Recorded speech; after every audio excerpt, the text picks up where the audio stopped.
Sledi priča o novom izdanju knjige stripova pod nazivom Nesvakidašnji Calvin i Hobbes. Strip Billa Wattersona jedna je od retkih pojava u kulturi koja osvaja čitaoce trenutno i globalno. Postepeno gradi svet i junake ne oslanjajući se na komercijalnu eksploataciju sadržaja. Svojevoljno se povlači sa scene i ostaje prisutna decenijama, kao i pitanje kako su pomenuto učinili jedan šestogodišnji dečak i njegov plišani tigar, samo Calvin i Hobbes. Calvin i Hobbes su strip koji ima sve kvalitete koje jedan vrhunski strip treba da ima i ako govorimo o nekim razlozima uspeha, oni bi pre svega bili u kvalitetu sadržaja.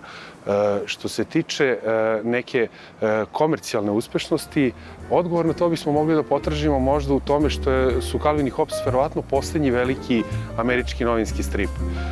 To je strip koji je sindikalizovan u više od 2 ili 3 hiljade novina svakodnevno u periodu između 1985. i 1995. Mi posle Calvina i Hobbesa u suštini nemamo komični strip novinski te veličine.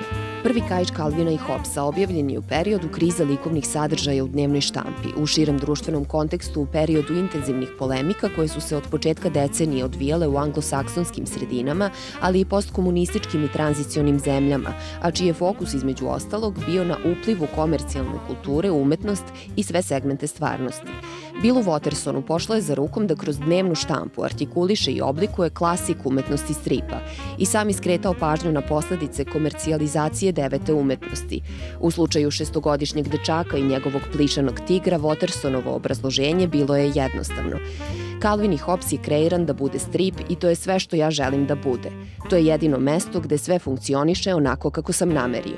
Zabrana bilo kakve franšizacije, proizvodnje filmova, figurica, bilo čega što se zove merchandisingom, je sigurno nešto što je posebno mesto u srcima čitalaca našlo u doba terora profita, gde mi smo svedoci da se, recimo, jedan Garfield pretvorio više u jedan proizvod koji se arči nego sam strip i potpuno zaboravljamo koliko je to bio dobar strip kraj 70-ih kada ga je Jim Davis na nekom svom vrhuncu radio. Sa Calvinom i Hobbesom se to nije desilo.